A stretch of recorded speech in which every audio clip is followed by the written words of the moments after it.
Hi, everyone. Welcome to Such a Good Feeling. My name's Steve Anderson. I talk to creatives and performers about those magical moments in their lives where small things change everything. And my guest today is the person that was responsible for my moment of that and responsible for the name of the podcast, Such a Good Feeling. So we'd like to welcome DJ, superstar, producer, record label owner, break dancer. I've retired from that one. Yeah, you never retire from break dancing.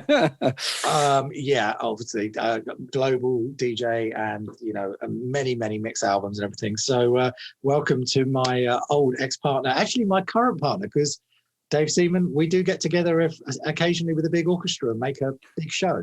Yeah, that's been nice, hasn't it? After a few years away from each other, after a bit of space, it was good to get back and to start a project again. And the classical shows have been great fun to do, haven't they? They've been so much fun, and we get to do, if anyone wants to check it out on YouTube, the title of this podcast, Such a Good Feeling, it's, that was created in a tiny studio with grey carpet walls at DMC by whacking some samples together, not knowing what we're doing. Turns out it's like an 85-piece orchestra playing at the end of a sold-out show at the SSE Arena. So strange times, but yeah, it's amazing. Little did we know when we were making that track, we'd be doing it to a sold-out arena with a big orchestra. But there you go. Strange things happen. But interestingly, I think we'll talk about this as well. But I think little did we know, just kind of sort of that can just go across the entire 90s and dance music in general. The things that not only us, obviously, in a tiny way us, but many more people, the things that they were doing have turned into, they are culture now. They are being referenced back. There are people that are looking back at other people that made records in tiny studios, and they're being seen as cultural masterpieces. Yeah. And I think it's fair to say, and I think, you and I can say this for ourselves, but a lot of these people are our friends. And I don't think they really knew what they were doing either. No, I mean, we were very, very lucky to be in time and place was right in the eye of the storm. And I think, I joined DMC in 87 and you were just a couple of months behind me. So, it was just as the cusp of the DJ revolution and production revolution, the advent of the sampler and house music and everything was just about to take off. Suddenly Mars and S Express and Cold Cut and Bomb the Bass was having hit records, DJs in studios making sample tracks. And I think, and obviously a year later, when the whole acid house explosion happened, when Pete Tong and Nicky Holloway and Danny Rampling and Paul Oakenfold, everybody came back from Ibiza and this cultural revolution began. I don't think any of us really thought it'd last more than a few years, really. I think, if you look at the youth culture of, movements that the UK had exported before that, be it punk and new romanticism and mods and rockers and lots of stuff like that, they had a 5-year lifespan. And once the fashion died, the music kind of died with them a little bit. And maybe, not that we were thinking that far ahead, to be honest, at the time. Really?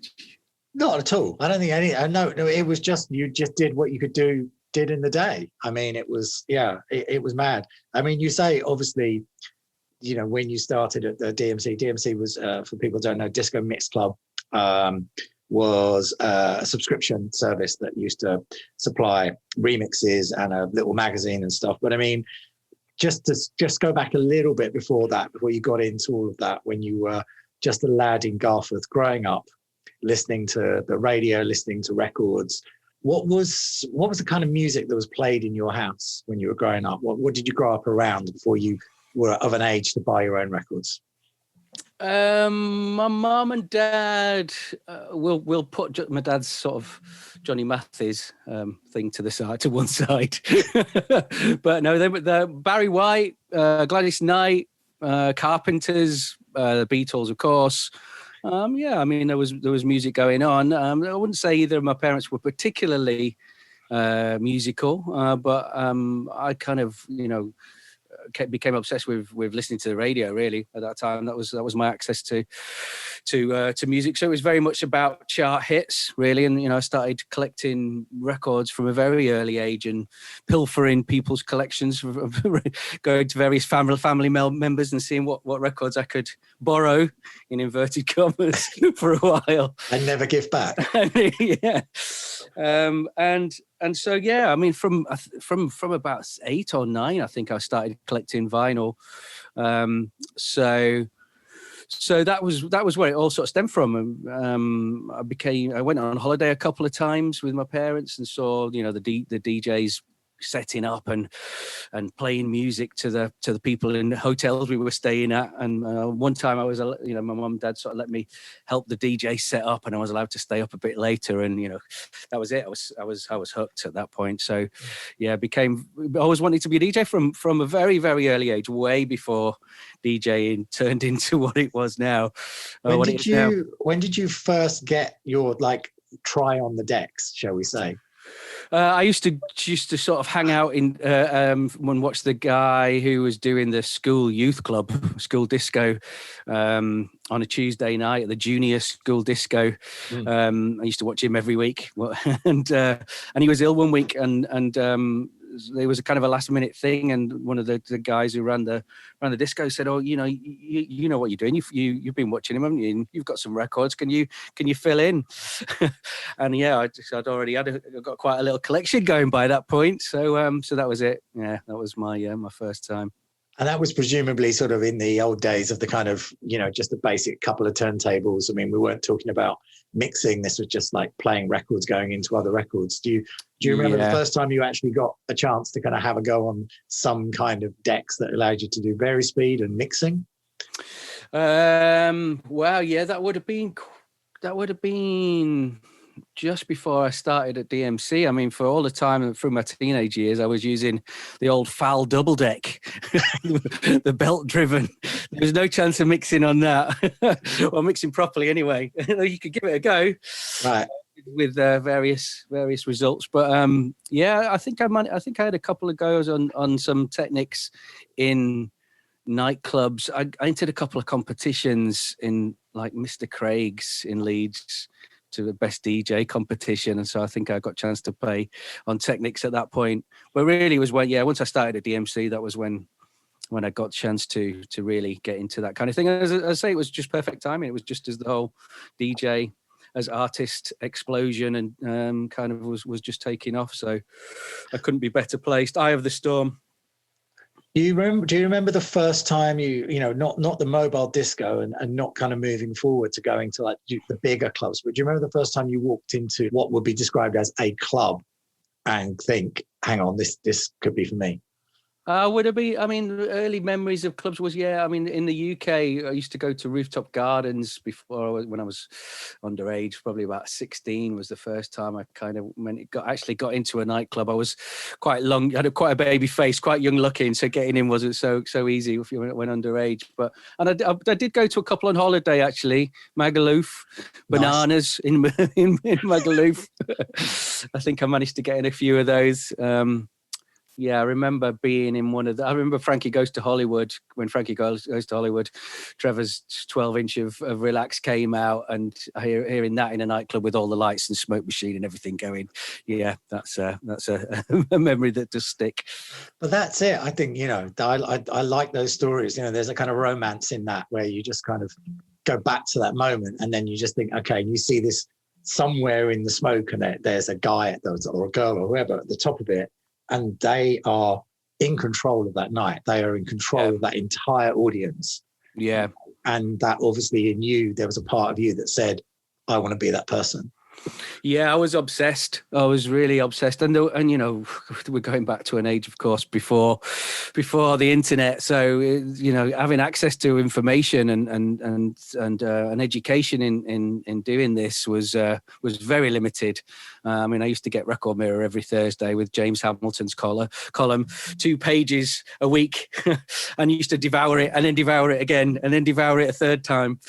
On top of the pops, as from pop music kind of standpoint in the UK, that program every Thursday night was something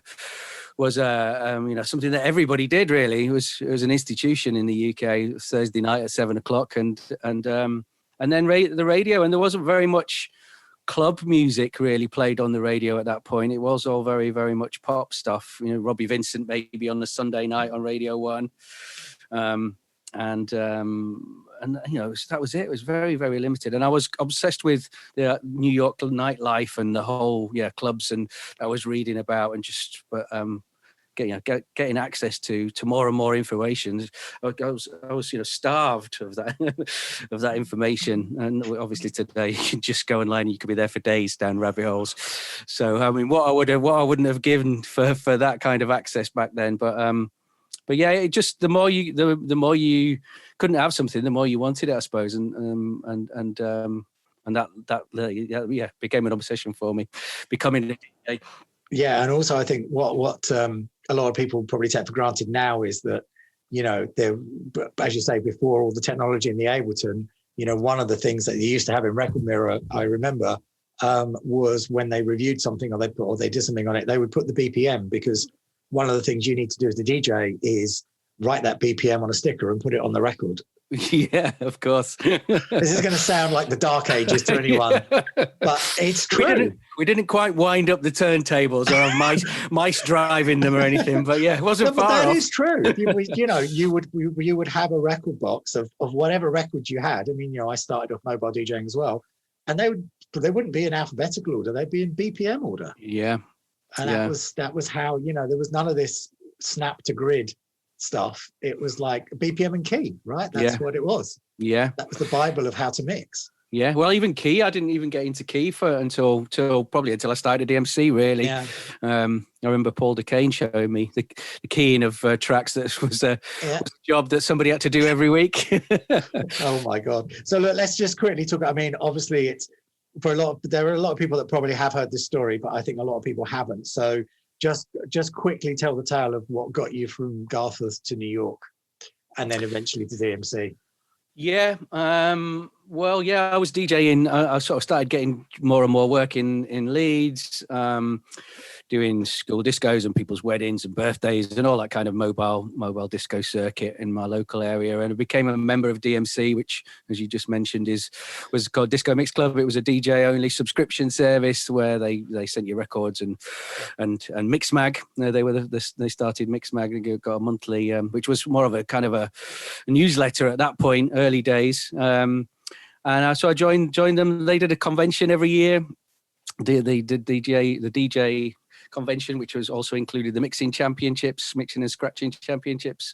So I went down to the 1987 convention at the Hippodrome in London, and the Camel cigarettes were sponsoring a grand raffle where you just filled your name in. If you took a cigarette off the promo girl, you filled your name and address in on a piece of paper, and you went into a hat, and the winner came out first out of the hat, got a week in New York at the New Music Seminar, which was like one of the early big music conventions, dance music conventions, before the Winter Music Conference is sort of one of the main ones now, and IMS in Ibiza. That was the big one back then, the NMS in New York. And I came out of the hat first and won a week in New York as a 19-year-old boy from Leeds, young DJ from Leeds, very enthusiastic. Thought it was all a big wind-up. Didn't turn out to be a wind-up. Did get to go do that trip for a week. Hung out with all these people that I'd been reading about, and dreaming that I would be in their company at some point. And there I was, right in the thick of it.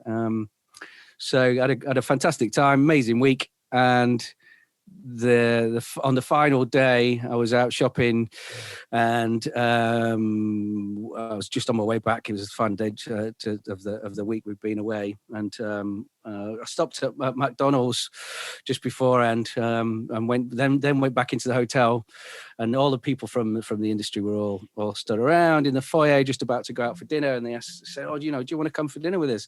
I was like, "Oh no, I've just eaten McDonald's. I can't go and sit and do."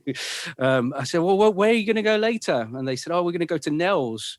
I said, "Oh, fine, I'll see you there later," and walked off. And what I didn't know is they all kind of looked. Well, I didn't realise that Nels was one of the hardest, most exclusive clubs in New York at the time. I was only 19. I wasn't even old enough to get in one. I just waltzed off and said, "I'll see you there later," because the reason being is I'd just met the bouncer from Nels in the queue at McDonald's about half an hour earlier, who'd given me his card, told me I should come to check out his nightclub. Didn't even know what nightclub it was. I put the card in my pocket. Thought, what a coincidence when they said they were all going to Nels. And I thought I'd meet them there. So I went to Nels, had a few drinks, had a great time, got to about 2:00 in the morning, no sign of anybody. Thought, oh, well, they're not going to make it. I'll leave now. And as I left, they were all stood on the pavement outside. Couldn't get in. At which point, a few drinks worse for the wear. I said, "Oh, you should come meet my friend Michael on the dot." These are all my friends from England. And got a big group of the UK music industry into Nels, and they couldn't get in, and that was as I left them to it, and they went into Nels. That was when Tony and Christine, who owned DMC, thought, "Who is this kid who's just got us into a nightclub?" And I got offered a job a couple of weeks later to come down from Leeds and work for them. So yeah, that's a real twist of fate. So you come back, you get the job with DMC at the glamorous Slough headquarters.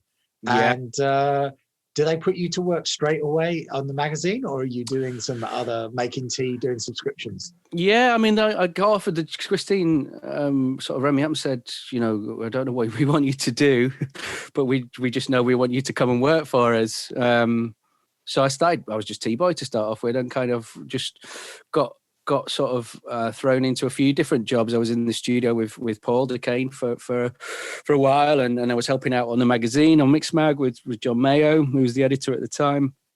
And just generally, I mean, DMC was such an amazing place to learn about the industry, because they had so many different facets to what they did, as well as the studios and the magazine and merchandise and the events, and it was just very much a all levels of things, record label as well, of things that they did within the music industry. So it was a great place to learn lots of different things. And it was the magazine that I kind of fell into, because John Mayo left quite quickly. I can't remember exactly why. He went off to go do something else, and they didn't have a replacement, and I was kind of thrown in the deep end. Can you kind of carry on with the magazine for a bit until we find a replacement? And they never quite found a replacement. I kind of did the first month, and then the second month, and after that, Tony said, "Well, you seem to be doing a good job. Just carry on."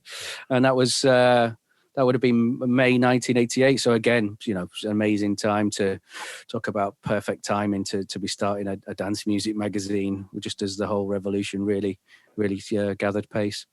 I think that's incredibly important as well to kind of say about Tony and Christine Prince, that their sort of ethic on hiring people was really like that here's a person that we think is going to be great at doing something. We don't have anything for them to do, but just come and work for us and it will work itself out. I mean, the amount of people, not only yourself and myself and Paul Duquesne and others, the amount of people that went through that building with just faith from those two people that something good was going to happen.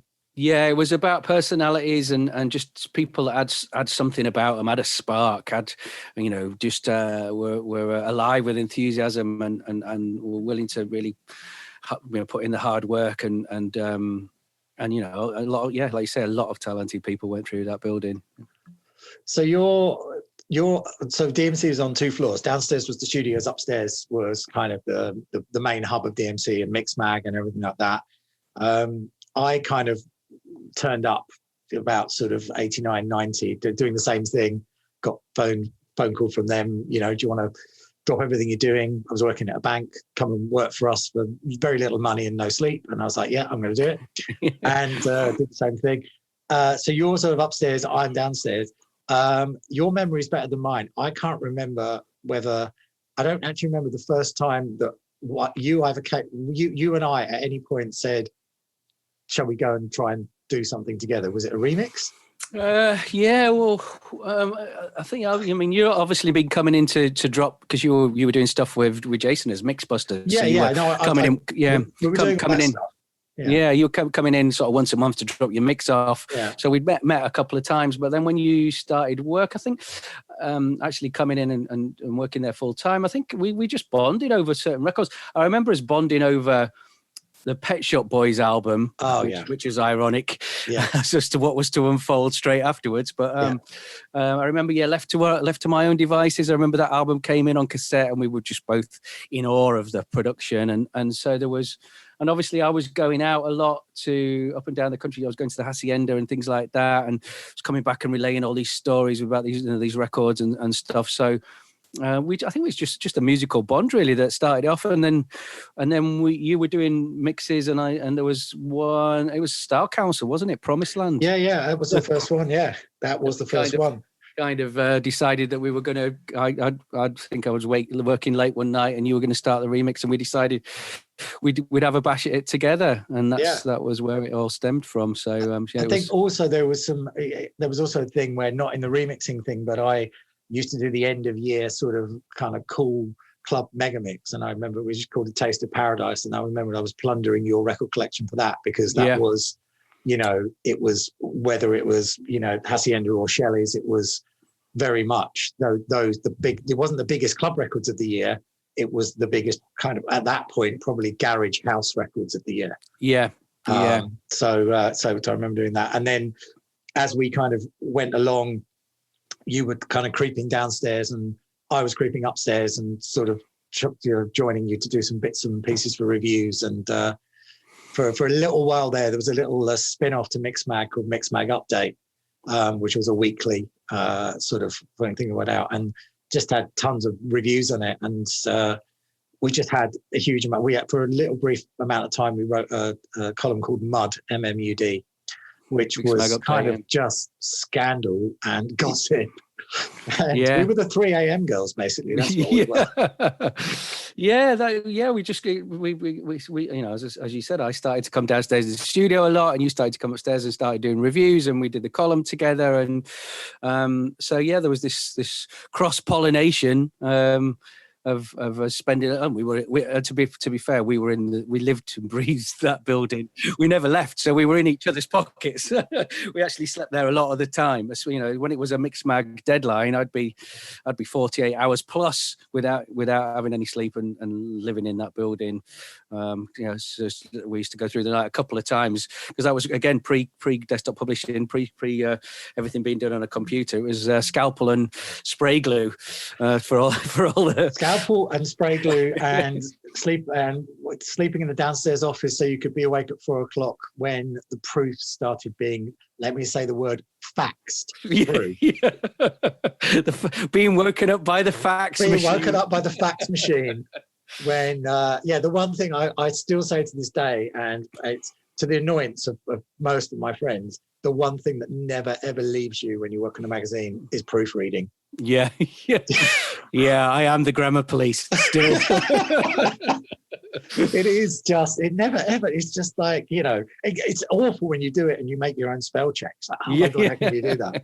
But the proofreading thing. So I think obviously we were doing remixes and stuff like that, and you were going out. So I would imagine, obviously, Peace and Harmony would have been the first quote unquote original thing that we worked on together, and that was purely based on the fact that, as you have so brilliantly done throughout your career, you just pick a bit of something, pick a bit of a record, and just go, well, actually, that bit just sums up everything that's going on right now on every Friday and Saturday night that you're playing, and let's do something around that.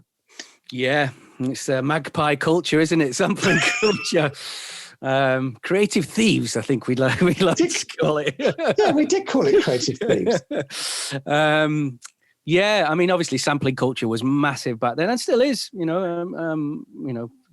amount of amazing records that have come out of other records and will continue to do so was just at the beginning of its time then, really. I mean, hip hop had been doing it for a few years, but then house music came along and carried on that torch. I mean, Peace and Harmony was the Whitney Houston a cappella to start with, that we borrowed. Bit of that, and there was a bit bit of Nicole Rock the House on that one, wasn't there as well? That's right. Yeah, it's a really weird thing, you know, like with clearance culture and everything the way it is now. But in the 90s, and you've only got to look at things like Pump Up the Volume, there wasn't even, no one even really thought. It was just, you know, sampling was sampling, and you just did it and hope, and it would sort itself out later, basically.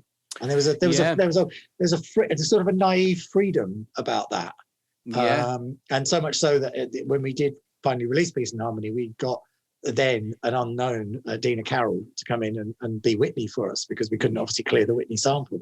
Sometimes you didn't get those clearances, but yeah, I mean, look at Bomb the Bass and S Express and Cold Cut and all those people that you were talking about. They were just audio collages of samples.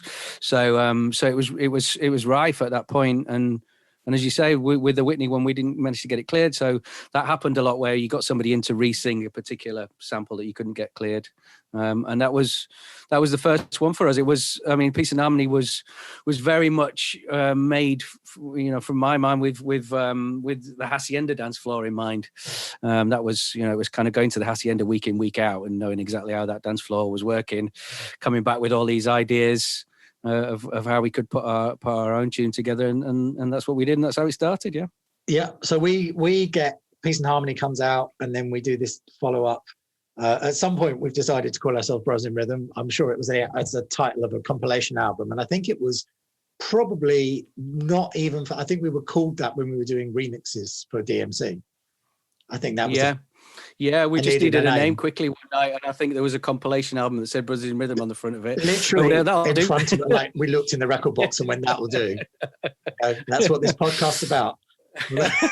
So and then Hacienda closed for a while, and I started going to Shelley's and actually started to DJ again at Shelley's. That's when I started actually DJing properly in clubs. So 1990, and in the same way that the Peace and Harmony was made with the Hacienda dance floor in mind, then Such a Good Feeling was made with Shelley's dance floor in mind. And there you go. There's the title of your podcast.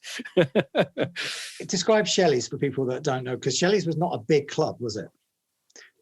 No, not particularly. It was less than 1,000 people. I think about 800, something like that, maybe. But it's one of those places that has a sort of legend attached to it that probably at the time you would never have imagined that there would have been. And I know that's a lot to do with you and a lot to do with Sasha, but you know, what was Shelley's?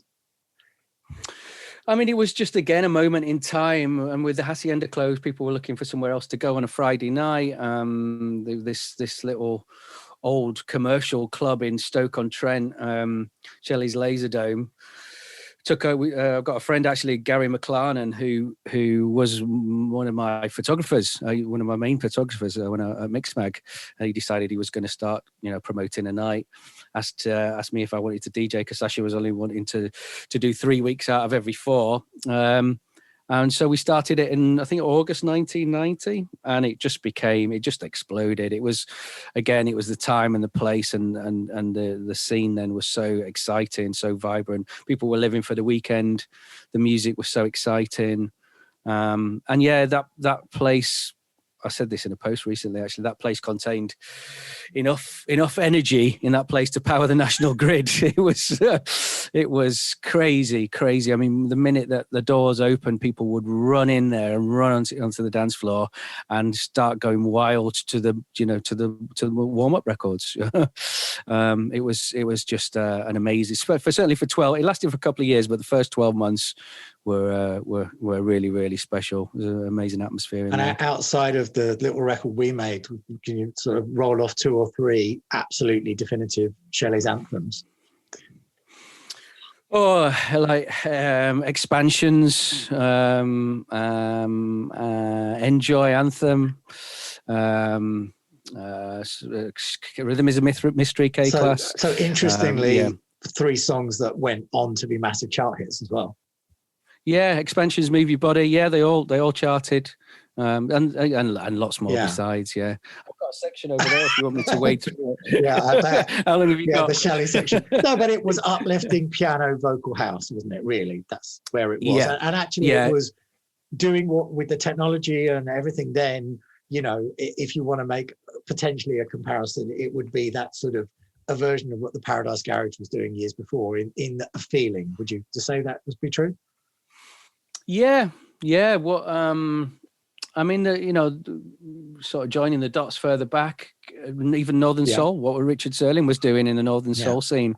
This very cultish movement. It was quite underground, it was a little secret that and people used to, religiously go to these clubs week in, week out and queue for hours outside and be there from the moment the doors open until the moment they closed, and be outside for hours afterwards as well, getting them to try to disperse. And then the minute that, from the next day, they were counting down the days, or the hours, the minutes till the following Friday. And that goes back to Northern Soul and probably some clubs before that as well. I mean, Paradise Garage with Larry Levan for sure was a similar thing, I'm sure, for everybody in New York. Yeah, there was just that feeling of just uplifting. And I remember you would sort of come back and, I'd listen and say, right, this is great, that's great, this drop's great, that's which for someone like me who can play and who can program and do whatever I can do, just getting to kind of not just have to listen to, I mean, you were a great editor of everything. So, you would just say, okay, this is the best record and this is the best bit of the best record.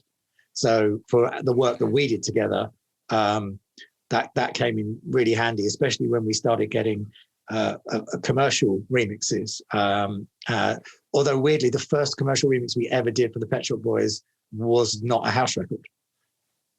Yeah, strange, very strange. Yeah, so I said we'd get round to that, didn't we? Yeah, it's funny. Such a Good Feeling turned into quite a sort of cult club record that year. It didn't actually chart until the following year when it was re-released, but turned into a bit of a cult record. And Chris Lowe from the Pet Shop Boys named it as his favourite record of 1990. And all of a sudden we got a phone call saying, will you come and remix for us at this big studio called Sam? Have you heard of it? Talk about a couple of chances. I mean, not only that. I mean, yeah. So Sam is the studio. It was very famous for being owned by Trevor Horn, and that's where Band Aid was done. And we pretty much lived there for a long time after that. But the first time we were there, not only it's a mid-tempo record called "We All Feel Better in the Dark." It's got some quite suspect samples on it. And we turned it into a Balearic mid-tempo record with a guitar solo on it. I mean, there's an arrogance in that, or just a naivety. I'm not sure what. But it was one of many people, the Pet Shop Boys, who I think we were very lucky. And I think a lot of us were lucky in the 90s, but very lucky. A certain amount of people just said, yeah, we trust you. And it weirdly did fit in that Balearic world, didn't it? Yeah. I think we'd just done a remix of OMD Souvenir. I think we'd done sort of, which was much more down tempo. I think it was a Shelley's anthem. It was an end of the night anthem at Shelley's, and I think we thought, well, because obviously it was tempo wise, it was more down tempo. So I think we kind of sort of took that idea and tried to do this Balearic thing, and they loved it. We really just we stuck our necks out, said, well, this is what we think is the best job we can do on that, and they loved it, and that was the beginning of a bit of a relationship with Pet Shops for a year or two. Absolutely. Well. I mean, it ended up with obviously working with them in the studio, working on, and this, for someone like me, considering the career I've had, it's quite a thing to say, possibly the campest record I've ever been involved with, but I still think you can't really get camper than Go West. Yeah. It was really cool. Yeah. But even with Go West, I think Go West, if anyone listens to the full version of Go West, I've always said that if you ever wanted to understand the two sides of Brothers in Rhythm, listen to that record, because the first 4 minutes is like a Mardi Gras of the just pure campery, and then the second 4 minutes is the moodiest dub record you've ever heard. When Ming's gone west. But the thing is that what was really great, I think, when we worked, is that we brought that out in each other, but it wasn't like you hated the pop stuff and I hated the dub. We liked it equally, basically. So we just found a middle ground that kind of connected. So after the Pet Shop Boys, we're doing a few remixes, we're doing a few productions, and then we get to a point where we think we might be able to start writing some songs. We think we might be able to start doing stuff. You are really, really friendly with Keith Blackhurst and Pete Hatfield that used to own a company called Deconstruction, who was releasing Black Box. And you found out that they'd signed an Australian pop star. And I seem to remember, and this, if I'm wrong, I've said this so many times that I'm sorry, but I seem to remember that you literally just picked up the phone in your office and phoned Keith and said, "You've signed Kylie. Can we have a go?" Yeah, pretty much. Yeah, I mean, I mean, don't forget we'd done the remix for PWL just before on Finer Feelings. Yeah, so we had a little bit of a connection with Kylie already, having done because I think we were that was the only single of Kylie's in the PWL era that actually ended up being a 7-inch and wasn't a Stock Aitken Waterman production. But we hadn't actually written anything. Yeah, that's true. Yeah. So we had worked with him and it had been a hit, and so worked with Kylie as a remixer for Finer Feelings.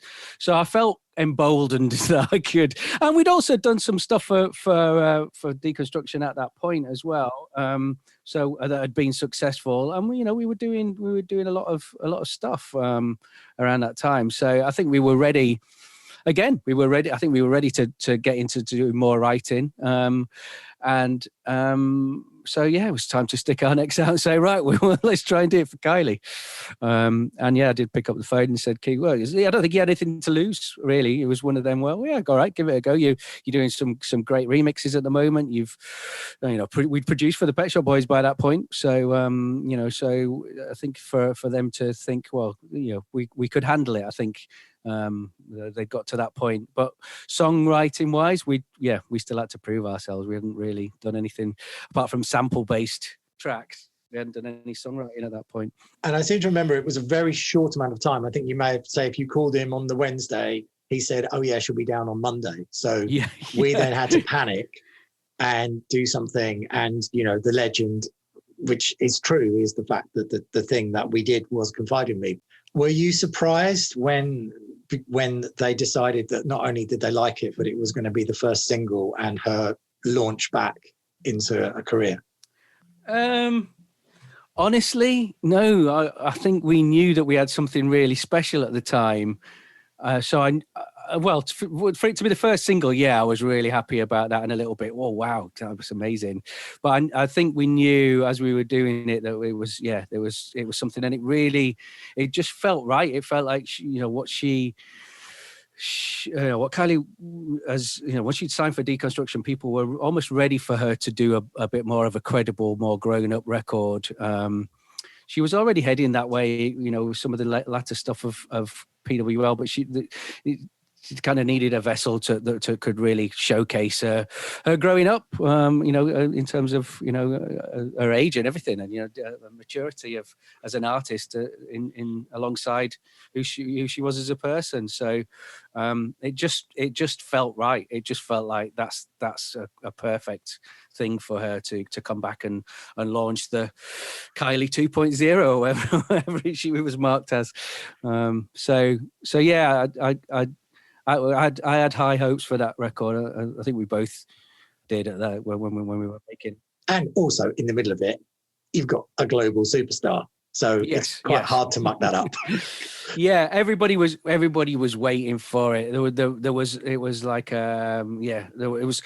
there with open arms, just saying, "Come on, give us something that we can really say, oh, we really love that." I'm talking about from a more credible side, from a more credible media and press and all that kind of thing. Having done amazing stuff, obviously, as she did with PWL, and taking nothing away from that, it was just there to be done, and we're very grateful that we got the opportunity to help with that. So then we were able to then do that, 2 jobs on that, because obviously you write and produce it, and then it came down to we needed to do the thing that you could play. So it then turns into a 11-minute 5-section house mix that's constructed constructed at Psalm West, Trevor Horn Studio. Probably in about 2 weeks. It cost probably what an album would cost, actually, if you think about it. And the rest probably, yeah. Yeah, I mean, Confide in Me wasn't a real club record, I think we can say, in its original form. So But from a DJing point of view, and because club culture at that time was so dominant, everybody wanted a club mix of everything, and did a lot of club mixes of things that should never have had club mixes. But we found that a bit of a challenge. I think we got to a point where to try and make a club mix out of something that was just not meant to be a club record, was like a red rag to a bull to us. It was like, right, okay. and we were very lucky to obviously have the resources where people would allow us to bring in extra musicians and like backing vocalists and percussionists and all sorts of additional talent to make something that actually wasn't there on the original part, wasn't there on the original parts. So we went through a stage, I think, of trying to outdo ourselves with how many records you can make in one. Sometimes like 15-minute versions that went through these passages of one, the big starts off completely differently to how it ends, and vice versa. So yeah, and also this is in an age before Splice. So there were a few sample libraries, but they weren't very good. So if you want some amazing percussion or you want something and you're in Trevor Horn studio, you just hire the guy to come in and do it. Yeah. And obviously get her back in to redo all the vocals and and redo the end. And if you need a noise that goes right, you just get a microphone. So I think this is really important. I think this is probably the most important thing in the whole interview is that you can go onto Splice and you can go onto all these places and you can buy these sound effects now and everyone uses them and they're drops and they're great. But back in those days, and if you listen to any records that we made back then, if there's any kind of whoosh or kind of sound effect, it's pretty much human made, right? Yeah. If you needed some atmosphere, if you needed some little sort of quirky little noises, little one shots, set up a mic, go round the room, see what you can find that makes a noise, and then set up. We used to have them all. We used to have 5 or 6 things laid out in front of us. Right, okay, start the track. Right, are you ready with that matchbox? Are you ready with what that pan lid or whatever it might be that we found? There was a sort of a weird sort of whirly kind of balloon thing that sort of went woo, woo, woo, like that. I remember that one.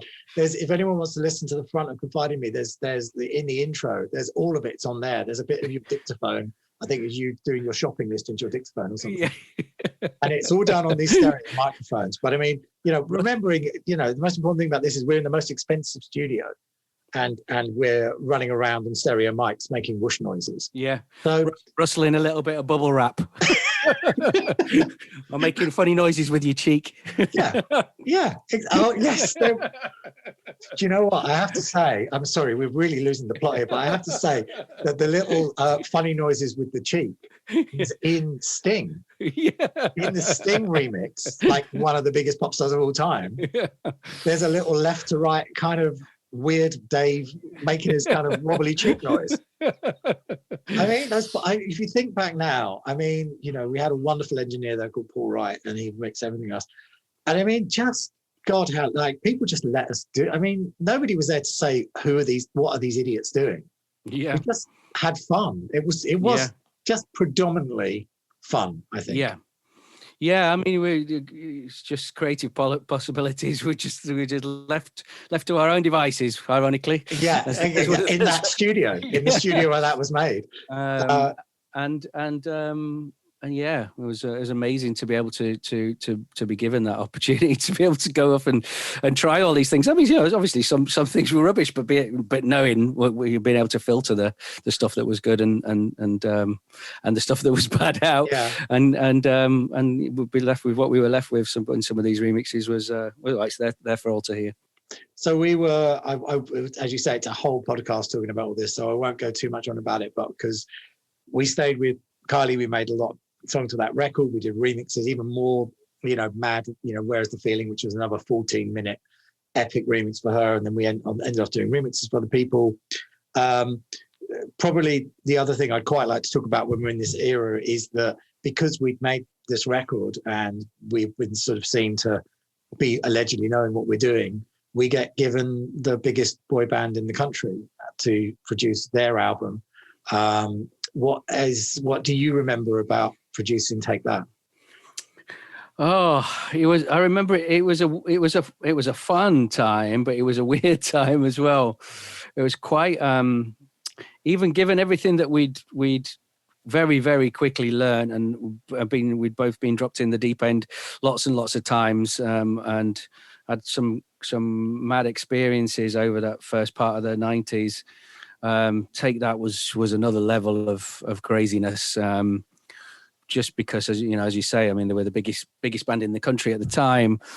We were recording at Gary's house, so you know, just getting the guys in and out of there every day, you know, in their cars, and the female fans at the bottom of the driveway, and coach loads of girls from Holland turning up to stand outside, and it was a circus, really. I think that was what I'll take away from it, being involved in the Take That circus, which I'm sure is exactly the same circus today as whichever band you kind of would say is the equivalent, today's equivalent, or pop star. It was madness, you know. And so it was very distracting trying to actually, you know, because I remember Gary having a little sort of monitor in the studio about what was going on at the bottom of the drive. It's very distracting trying to concentrate on working and make this album when it was all going on. And of course, as well, the other thing I'll take away is it was the beginning of the end for Robbie as well, as part of Take That at that time. I think he'd really kind of was getting to the end of his tether a little bit with how being in Take That was affecting him, and was looking for ways to kind of rebel a little bit from that and get out, I think, ultimately, which he did in the end. And we were right in the eye of the storm of them kind of falling out a little bit, I suppose, right, you know, when it was happening. So that was all trying to make the album whilst all that was sort of subplot was going on as well. Was yeah, there's a crazy few months that. And I think with Robbie as well, there was a good sort of relationship with you and him, because he always wanted kind of to be where you know, he wanted that club, like, you know, he really loved club music, and he loved kind of going out and stuff like that. And I think you and he bonded a bit sort of over that stuff. Yeah, Rob was, he was looking for an escape route, I think, at that point, and he was looking to go out and have fun and party and just be a bit of a rebel. It was, you know, it was when he went to Glastonbury around that time. I remember him coming back from Glastonbury, and he was on the front page of all the papers, and, you know, that was causing a bit of a stir within the dynamic between them all. And we had mutual friends in Kelvin Andrews and Danny, who Sure Is Pure, who went on to produce Rock DJ. So, you know, they were from Stoke as Rob is, and so as we had a mutual friend, he wanted me to, we should go see, you know, whilst you're here, Kelvin, don't you know, so let's go see him. So I had a car, and we just went off one night, and so yeah, I was kind of, you know, we kind of latched onto me, as because things were not all hunky dory between them all around that time. So I was kind of a little bit of somebody where we could kind of escape for a bit and go and do something else. So yeah, I remember. Yeah, it was the night of the Eric Cantona Kung Fu kick. There it is. Whatever date that was when it happened. There it is. I also remember when we were when we were talking about heroes and people we've taken from, I think it's no secret that you and I our role models a lot were Clivillers and Cole. And I seem to remember we had to write David's obituary in the hotel. In the middle of it, yeah. Which was such a weird thing to do. But yeah, I mean, it was great. And you know, little did we know when we had the crazy idea to have all five of them sing a solo line in the middle, and never forget that would be kind of the last time that happened. Yeah. Because it wasn't, you know, maybe the writing was on the wall, but it wasn't, and nobody knew that was going to be the end. Never forget, absolutely. It wasn't supposed to be the last, you know, it was not supposed to do that. So absolutely, yeah. So we could talk about productions and remixes forever. We were very lucky. We worked really hard, but we got some great opportunities. On the side of that, you're still doing Mixmag. I want to talk a bit about your mix albums. Just because, again, at the time when you're doing them, you're just doing a job. But as you know, as we are now, I mean, especially if you talk about someone like Renaissance, I saw the other day you were sort of unboxing the most beautiful vinyl collection of Renaissance, and that whole mix album culture, again, prior to Ableton, prior to all that kind of stuff. What is your kind of, or how would you describe your process of putting together a perfect mix album? Well, it's all about the flow, isn't it? It's all about it's a collage, isn't it? It's a collage, and I suppose it's the same as if you're writing a book. Really, you don't just give everything away at the beginning. So you set the scene. And you might have some little subplots and some interesting little anecdotes along the way, and all unfolding perfectly at a perfect pace, so it all just feels completely natural. It's like a jigsaw puzzle; all the pieces fit in perfectly. You're not having to force or crowbar.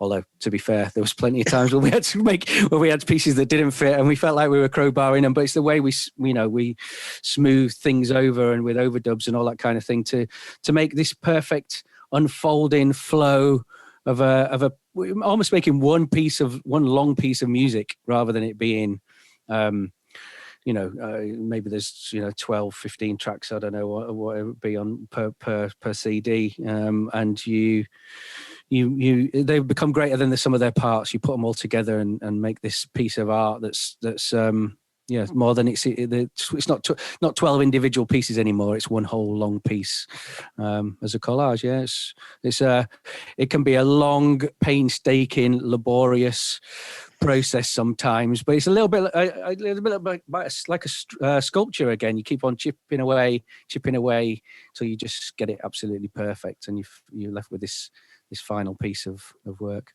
It's like a sculpture, but it's like a sculpture whereby you are limited to the amount of materials you're allowed to use. Yes. So you're not able to use that green bit because that green bit is owned by a major label. So you have to then substitute it with this. So you have to be, I would presume, adaptability is one of the biggest keys on doing things like that. There's nothing worse than when you've got 2 or 3 tracks that absolutely I feel like they were made for each other. One flows into the next and flows into the next, and you can't have the middle one, and you're left with two rough edges. The middle bit's gone, and you've got to try and make it when you know exactly how it should have sounded, but you couldn't get the licensing agreement, and that was a big part of it. It was what you could license and what you couldn't license. So yeah, you had to get all these. As I say, it's a bit like the jigsaw puzzle. You're left with these pieces, and you have to try and put them into an order that makes sense and actually feels like one perfect whole at the end of it. And that could be a long creative process to get there. But very, very proud of the stuff we worked on at that sort of golden age of mixed compilations through Global Underground and Renaissance at the sort of mid 90s through to early 2000s. But also, wouldn't you say that as much as technology is great now, and you could put anything at any tempo and any key, there was almost some, when you had to make it work, when the thing had to be in the key, when you couldn't do any of that without that technology, it forced you to make maybe not better, like different creative decisions, but maybe it may have made you make things work that you never thought could. You have to work a bit harder, basically, is what I mean. Yeah. Well, creative limitations can be good, can't they? I mean, when you sort of sat in a studio and you've got everything, every possible option at your disposal, it's a bit overwhelming. I mean, where do you start? And you can end up spending days, sort of wandering about trying to find that thing, whereas if you're limited to a few pieces of equipment, a few bits of hardware, and you've got to get from A to B, it's like, right, okay, so what have we got? And it does make you focus on that job in hand and that challenge, and yeah, it can really, really bring out some amazing creative decisions that you wouldn't necessarily have thought of. Exactly. Yeah, fantastic. So just going away from that for a bit, record labels have been a big part of your life. Obviously, you have Celador at the moment. Stress, there's a whole other podcast I would tell people to go and to listen to the Stress podcast with yourself and Nick Gordon-Brown, who were very responsible for Stress. But I mean, Stress Records, again, something that, was done at the time. Tony and Christine Prince brilliantly just let everyone just get on with it. And you kind of signed your mates and said, go make some records. I mean, that was the creative freedom to be able to do that must have been exceptional. Yeah, I mean, that's what a record label is, really, isn't it? A platform to be able to invite people who you think are really talented and give them a platform to release their music on, and try and support them as much in that as possible. And yeah, we were very lucky at the time. Sasha was one of the was just starting his really out in his studio career really at that time, so we were lucky enough to have some of his early remixes and productions on Stress. And John Digweed released his very first record on Stress, For What You Dream Of. And there was lots of people again that went through those studios doing DMC remixes that we were able to have on the label as well.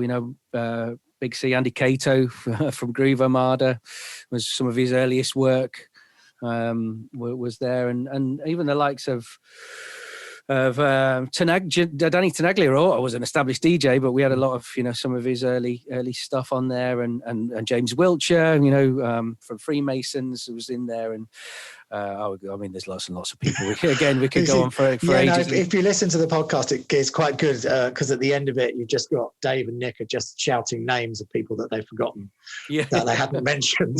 Like, DeLorme.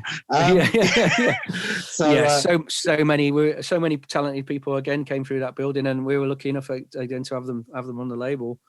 And Stress was again the 90s was just before the digital era sort of killed off the physical format, killed it off for a while, slowly creeping back again at the moment. But it was amazing time to run an independent record label.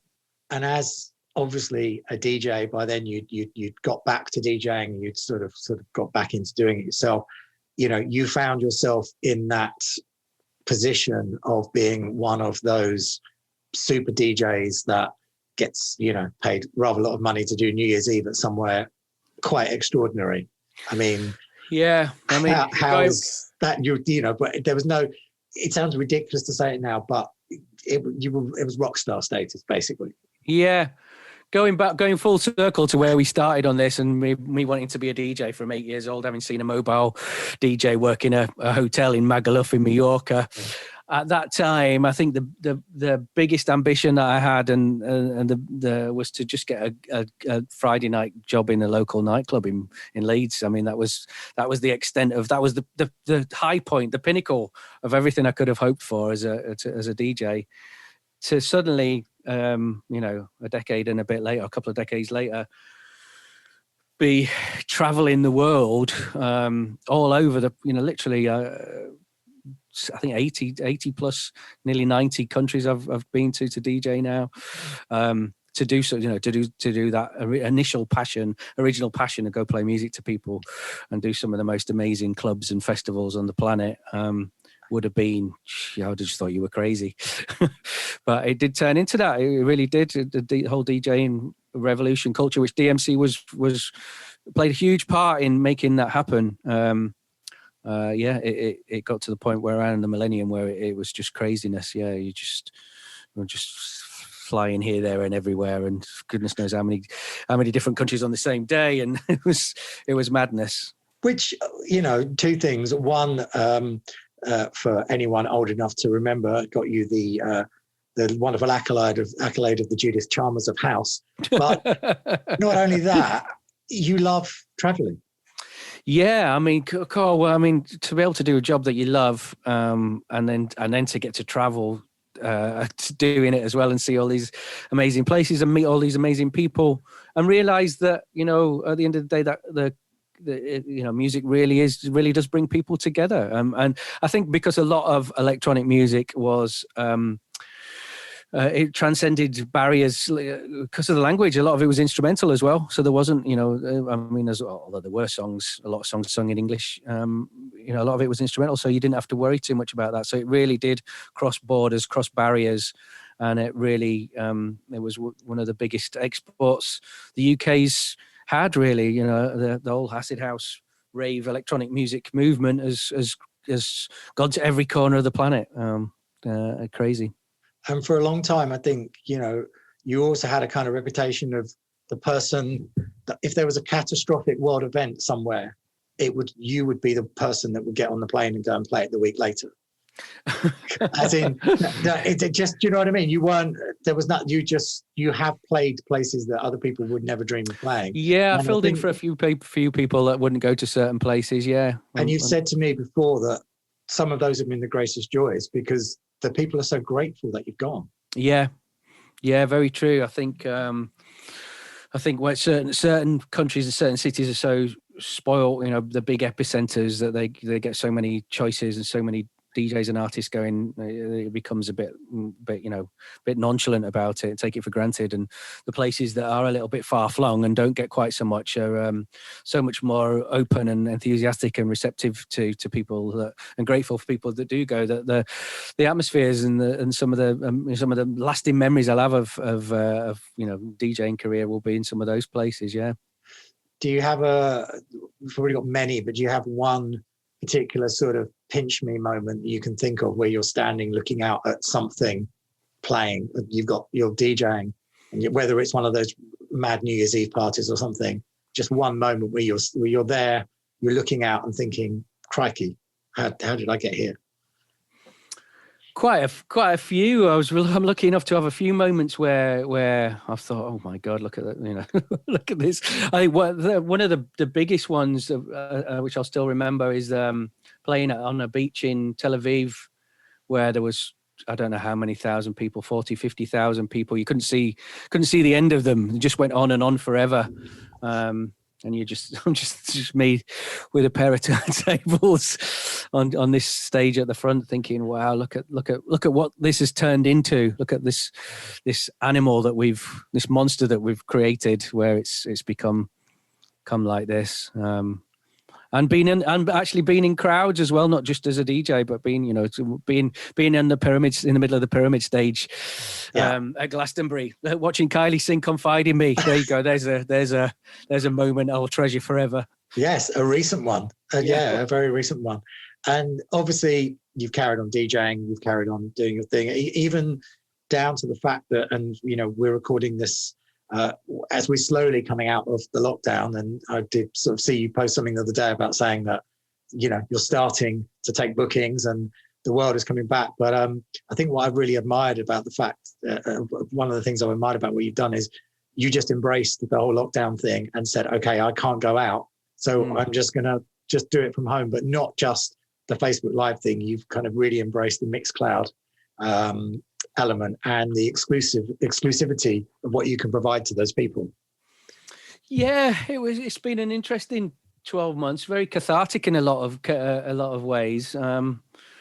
It's just, we had to learn how to adapt, didn't we? We all had to learn how to do it. Every walk of life has not been touched by this last 12 months in some ways or another.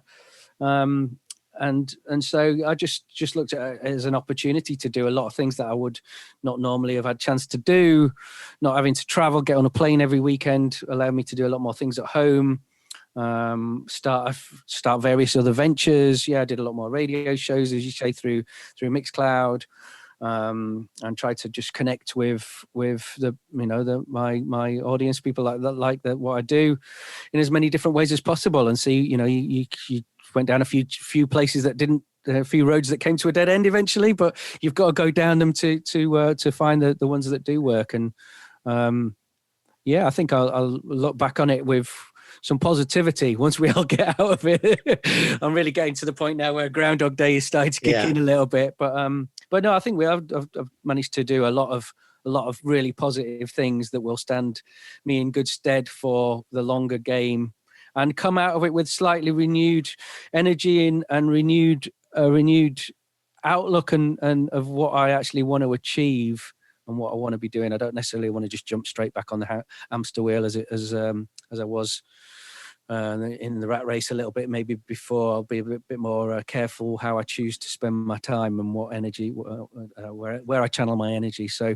I'm ready now. Yeah, it's starting to look very promising now. I think with the vaccines in place, that's going to be the main difference now coming out of this lockdown. That we are going to sort of get back to some semblance of normality. It might take a while. I think it will take a while before people really embrace where we're going to be and quite what restrictions and social distancing and stuff, and how long that will continue until we get back to normality as we really did know it, or somewhere close to that anyway.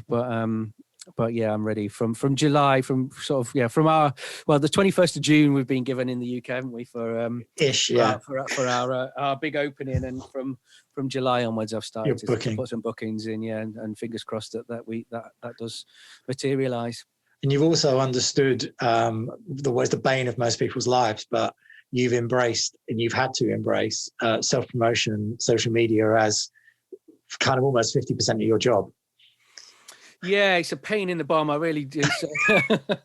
I really don't enjoy that side of it as much as I do the creating, the more musical side of things. And but it is, marketing is now probably more important than the, sad to say, but more important than the talent. I think sometimes if you're really, really good at that and have got some talent, then you'll go far. And if you've got lots of talent, but you're rubbish at marketing, you probably won't get very far. And that's got a little bit of a sad situation. It probably always has been like that, but I think it's been magnified by social media, even more so over the last 5-10 years. So, that's interesting. Yeah. I was going to ask you what advice you would give to sort of up and coming kind of a version of you, like up and coming now. But I guess that possibly is what you just said, is it, right? Yeah. The old cliches of being yourself, the old Oscar Wilde quote of be yourself, everybody else is taken. Yeah. is still stands true. You have to find your place. Maybe don't rush into it so much. I think we're all sort of fascinated and obsessed maybe with everything now quick. It has to happen straight away. And I think one of the things that we were lucky to have before social media is that you were allowed to make some mistakes along the way and find your way, and sort of learn who you are over a bit more of a longer period. So I would say to people, maybe don't jump in so quickly. Don't be like, think you have to get going really quickly until you've kind of figured out where exactly what you want to be as an artist and where you fit into the landscape. And have an idea for what you want to do is from a social media point, and have a bit of a plan before you launch, because you're not necessarily afforded as much time as we were back in the day, and that's a bit sad, really. So yeah, don't necessarily make all your mistakes too early, and it can hold you back in the long term. So yeah, just take it easy and develop your sound, develop who you are as an artist, and then go for it full steam.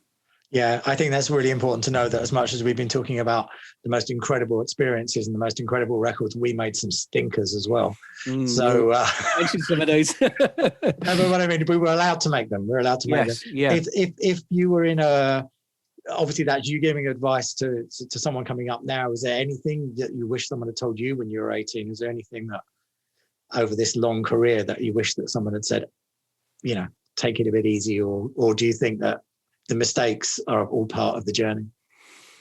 Yeah, they are. I mean, again, all these cliches. These are cliches. These are for a reason. These little things that kind of stick. A failure isn't a full stop; it's a comma, and it's things like that. It's what you do, what you make yourself out of it. Out of something that doesn't work. How you channel that into making it better next time and learning from your mistakes and moving forward. It's all part of the process, all part of the learning curve, and we never stop learning. Both of us will probably readily admit that we're still learning all the time. I think that's the beauty of the whole business, is constantly evolving. It's so different from what it was when we started. I still get told things that I should be doing, and what's that? I've no idea. But some of the newfangled ideas are coming out, and it's that which is great. You have to keep embracing them and keep an open mind and an open heart and keep on learning and be nice to people. Be nice. I think that's very, very true. Well, listen, thanks very much. So you're still obviously going to be out back DJing. You've got Celador label, which is going from strength to strength. I love how you've kind of made your own stress, so to speak, and it's just doing what it's doing. You're signing amazing things, and And then you and I, well, you and me and I for about 4 minutes will be on a stage in October at the SSE Arena in Belfast. Yeah, all being well. He's the show off. I'm not the show off. So although actually he's not actually that comfortable with being up there. No, I don't. I like DJing, but I don't like the big spotlight on me. I like being in the dark a little bit in the corner.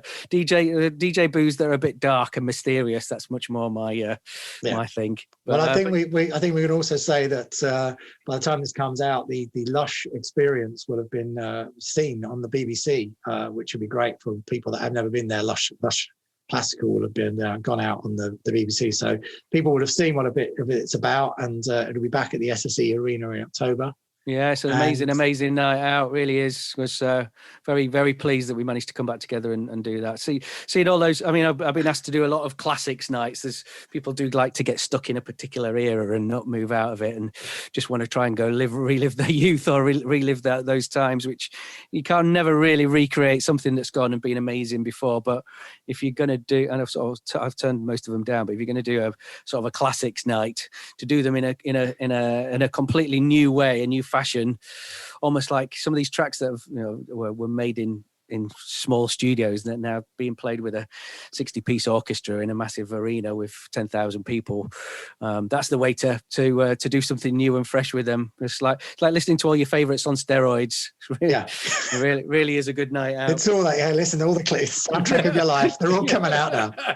But look, thanks so much for chatting to me. And it's really good. I think it does prove everything that I've been saying, that at least 7 or 8 times there have been moments where you've just said, well, this thing happened, that thing happened, and I fell into that. And it's been your career, and it still is your career. And knowing you as well as I do, I don't imagine that, you're going to want to stop for any time soon. So no, always keep those options open. Keep your radar there for any opportunities that come along, and embrace them when they do. And then it's what you make from them from there. And I'll continue to do that for as long as possible. Fantastic. All right. Thanks so much. And I'll see you in the arena. Yes, pleasure, mate. Good to see you. Thanks, man. Bye. Bye.